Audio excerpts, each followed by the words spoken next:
Corre! Why? Nobody, no. The greatest experts, nobody thought they were going to hit. They were, I wouldn't say friendly countries, they were like neutral, they lived with them for years. Dari Gedung Putih, Trump membuat sebuah pengakuan.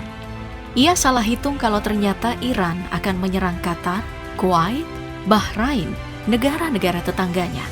Dan sekarang Trump terjebak di Selat Hormuz, kata John Bolton. Satu kesalahan kecil yang efeknya sekarang menjalar kemana-mana. Dari perang ke krisis energi sampai ancaman ekonomi global.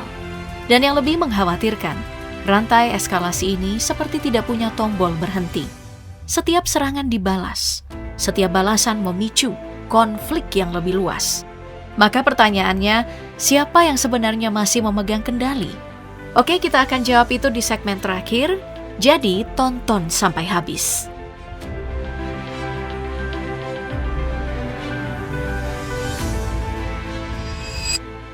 Tapi Trump sebenarnya keliru saat menyebut tidak ada yang mengira Iran akan menyerang negara tetangganya. Kenapa? Karena 9 hari sebelum serangan mendadak Amerika dan Israel, Iran sudah memberikan peringatan terbuka. Surat resmi dikirim ke Perserikatan Bangsa-Bangsa dengan pesan yang tegas. Jika diserang, semua pangkalan, fasilitas, dan aset musuh di kawasan jadi target sah. Masalahnya ancaman ini diremehkan oleh Donald Trump. Kapal perang dikerahkan ke Timur Tengah dengan kekuatan penuh. Dan sekarang situasinya berbalik jadi bumerang bagi Amerika. Perang sudah masuk minggu keempat tanpa tanda mereda. Intensitasnya stabil, bahkan makin rapi. Ini sinyal jelas. Konflik ini bukan untuk selesai cepat. Dan di titik ini, Trump mulai menghadapi satu kenyataan. Iran tidak bermain sembarangan.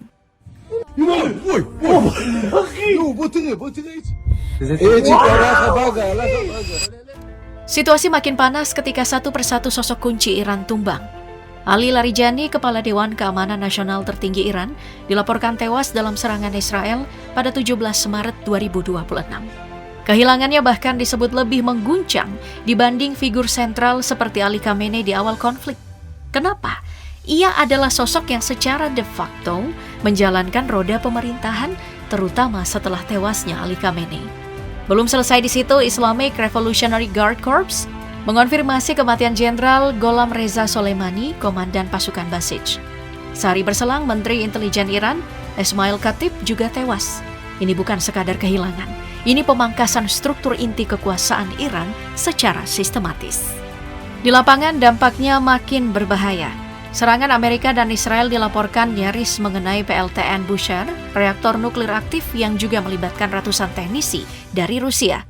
Jika keselamatan mereka benar-benar terancam, Moskow punya alasan kuat untuk merespon lebih jauh, bukan cuma diplomasi, tapi juga langkah militer. Di saat yang sama, 2 jet tempur misterius terlihat melintas di atas Shiraz. Bentuknya mengarah ke Dassault Rafale atau Eurofighter Typhoon, bukan milik Amerika. Ini langsung memicu dugaan keterlibatan negara teluk seperti Qatar atau Arab Saudi dalam konflik.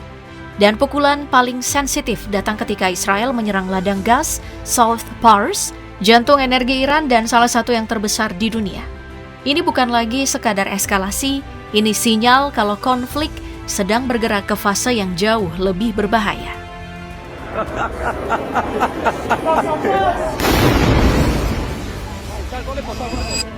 Serangan intens Amerika-Israel membuat situasi kini memasuki fase yang jauh lebih berbahaya.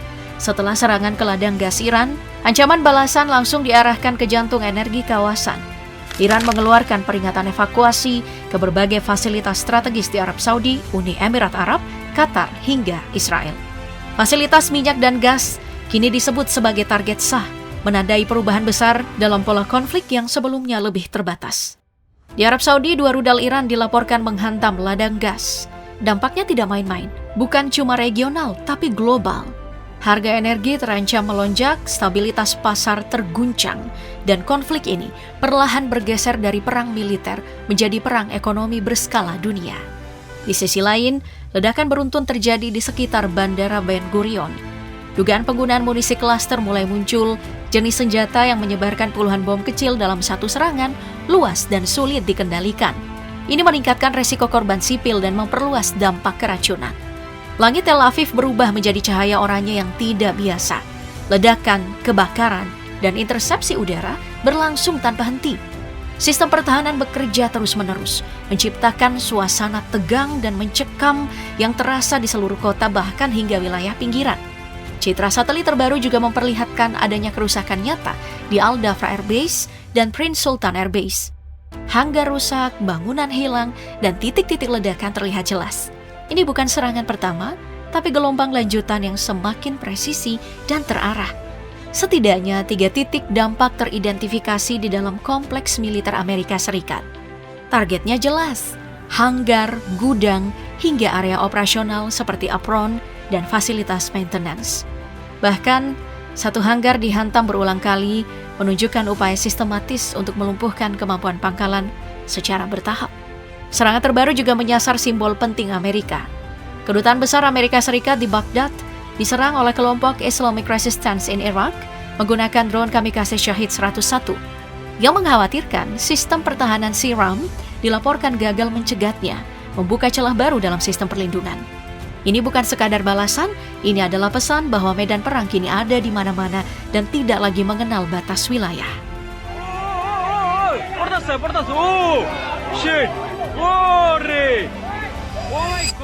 Kerugian Amerika Serikat dalam konflik ini mulai terlihat jelas dan angkanya terus membengkak. Biaya perang sudah menembus lebih dari 24 miliar dolar. Operasi militer, pengerahan pasukan, sampai sistem pertahanan menguras anggaran dengan sangat cepat, bahkan melampaui banyak skenario awal yang diperkirakan. Di lapangan, kerugian alutsista juga meningkat. Radar bernilai tinggi, drone, sampai fasilitas pangkalan mengalami kerusakan serius. Yang jadi sorotan, rudal pencegat bernilai jutaan dolar harus digunakan untuk menghadapi drone murah. Sebuah ketimpangan biaya yang membuat strategi ini semakin mahal dan sulit dipertahankan dalam jangka panjang. Sementara itu, korban jiwa terus bertambah di semua pihak. Iran menanggung beban terberat dengan lebih dari 1.400 orang tewas dan sedikitnya 18.500 lainnya terluka. Angka ini mencerminkan intensitas serangan yang tinggi dan dampak luas terhadap wilayah sipil maupun militer. Di sisi lain, Israel melaporkan 17 kematian dan lebih dari 3.000 korban luka-luka. Meski lebih kecil, angka ini tetap menunjukkan kalau serangan balasan Iran dan proksinya mampu menembus pertahanan dan menciptakan tekanan nyata di dalam negeri. Untuk Amerika Serikat sendiri, setidaknya 13 personil militer dikonfirmasi gugur, baik dalam operasi tempur maupun kecelakaan pesawat yang terkait langsung dengan konflik ini. Dan angka-angka ini kemudian belum final, karena selama eskalasi terus berlanjut, biaya dan korban hampir pasti akan terus bertambah.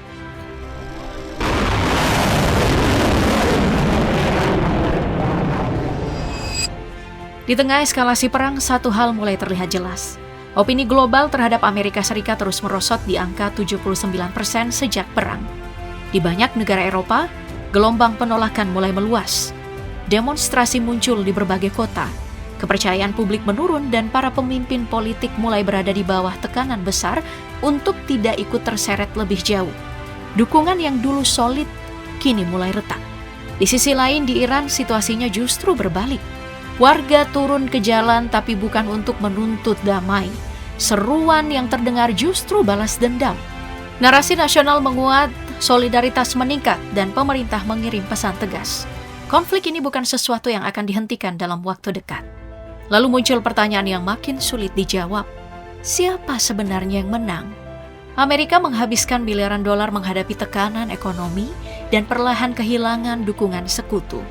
Bahkan, beberapa negara yang sebelumnya netral mulai bergeser sikapnya. Sementara Iran terus dihantam, tapi tetap mampu bertahan dan membalas dengan pola serangan yang semakin efektif. Negara-negara lain dari Eropa hingga Asia justru terjebak di tengah. Mereka tidak ikut berperang, tapi tetap menanggung dampaknya. Ada lonjakan harga energi, gangguan rantai pasok hingga ketidakpastian ekonomi global yang semakin mendalam. Kini eskalasi memasuki fase baru. Serangan mulai menyasar infrastruktur energi, kilang, ladang gas, hingga jalur vital seperti Selat Hormuz. Sedikit gangguan saja di titik ini langsung mengguncang pasar dunia. Harga minyak naik, pasar bergejolak, dan tekanan ekonomi mulai terasa luas. Di balik itu semua, Teheran memegang satu posisi. Tidak ada kompromi, tidak ada penyerahan. Selama sikap ini bertahan, konflik belum mereda. Dan itu berarti dunia bukan lagi sekadar penonton, tapi ikut berada di dalam pusaran dampaknya.